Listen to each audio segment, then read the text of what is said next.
Nah, oke. Assalamualaikum warahmatullahi wabarakatuh. Balik lagi di channel ini. Dan di sini ada Sharp Aquos R3. Kali ini kita akan coba install Gcam di HP ini. Karena setelah saya cek tadi menggunakan aplikasi kamera 2 API, HP ini itu udah support Gcam. Bisa dilihat di sini centangnya udah hijau semua, yang menandakan persyaratan untuk install Gcamnya itu udah terpenuhi. Tapi apakah dengan diinstal Gcam bisa membuat kamera dari HP ini semakin bagus? Secara ini adalah HP mantan flagship yang aturannya itu dari sananya udah bagus kameranya tanpa diinstal Gcam sekalipun. Tapi nanti kita coba aja dan bandingkan perubahannya itu sejauh apa. Kemudian untuk Gcam yang saya coba kali ini adalah Gcam yang cukup populer, yaitu Gcam Nikita. Versinya itu 2.0. Kenapa saya menggunakan Gcam yang satu ini ya, karena ini paling stabil dari beberapa Gcam yang saya coba. Ini itu nggak pernah force close meskipun dipakai agak lama, dan di dalam aplikasinya pun ini nggak nge-lag meskipun nggak dipakein config. Jika kalian tertarik menggunakan Gcam yang satu ini, juga bisa download lewat link yang ada di deskripsi. Kalian langsung bisa coba aja. Untuk proses install Gcamnya ini juga cukup mudah seperti mayoritas aplikasi lainnya. Jika udah di download, kemudian icon Gcamnya itu diklik. Setelah itu akan muncul perintah untuk install. Tinggal diklik install dan tunggu proses instalasinya itu sampai selesai. Jika udah selesai, kalian tinggal masuk ke aplikasi Gcamnya dan setujui semuanya. Setelah itu Gcam bisa digunakan. Atau jika kalian mau setting-setting dan ditambahin config juga bisa. Habis itu kalian tinggal jepret-jepret aja. Dan setelah ini kita akan coba Gcam dari HP ini, perubahannya itu akan sejauh apa, dan kita bandingkan juga dengan kamera bawaannya. Kira-kira perbedaannya jauh atau enggak, kita langsung simak aja. Nah, yang pertama kita lihat sampel foto dari Sharp Aquos R3 yang tanpa Gcam. Di sini bisa dilihat hasil fotonya menurut saya cukup bagus, detailnya kelihatan dan warnanya itu cukup natural. Untuk foto yang satu ini saya cukup menyukainya. Untuk foto kedua di sini bisa dilihat adalah foto orang. Ini saya ambil foto saat mendung dan hasil fotonya itu masih cukup oke, warnanya natural, apalagi skin tone-nya atau warna kulitnya pun ini cukup oke. Ini enggak terlalu kemerahan atau enggak terlalu pucat. Untuk foto ini saya masih suka. Untuk foto yang ketiga di sini adalah foto di siang hari dengan pencahayaan yang sangat melimpah. Untuk hasil fotonya ini juga oke, nggak lebay. Warna birunya itu natural, warna daunnya juga natural. Untuk ketajamannya pun ini cukup oke karena memang ini pencahayaannya itu cukup atau pencahayaannya melimpah. Untuk foto yang satu ini saya juga cukup suka. Kemudian foto yang keempat di sini ada foto yang cukup menantang karena ini backlight atau menghadap cahaya. Dan ini saya ambil itu menghadap cahaya matahari. Untuk hasil fotonya sendiri kurang maksimal, ini HDR-nya kurang bagus. Jadi untuk foto di bagian ini daun-daunnya kelihatan agak lebih gelap. Nanti kita coba bandingkan dengan yang udah dipakein Gcam. Kemudian yang kelima di sini ada foto di malam hari atau foto low light. Ini saya ambil di sore hari setelah maghrib.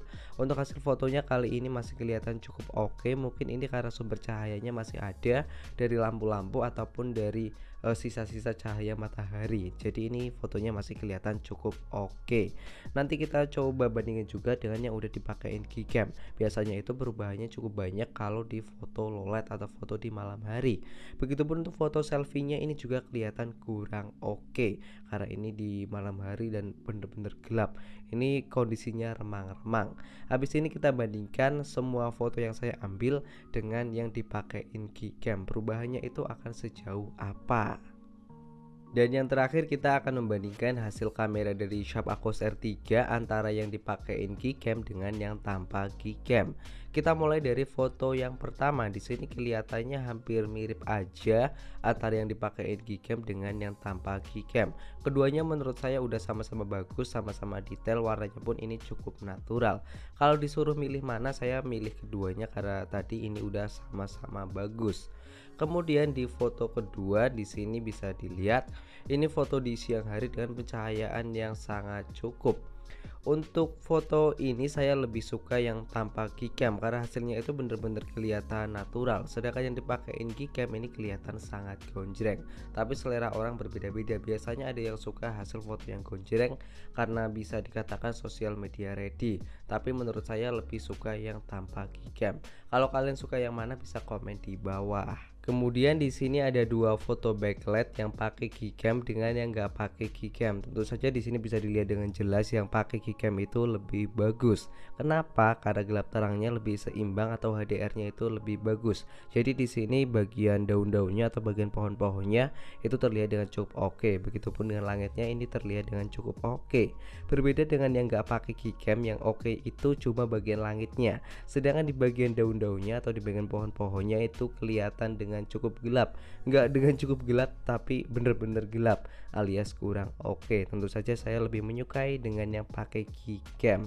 Lalu di sini ada foto objek manusia. Kalau untuk foto objek manusia saya lebih menyukai hasil foto yang tanpa keycam.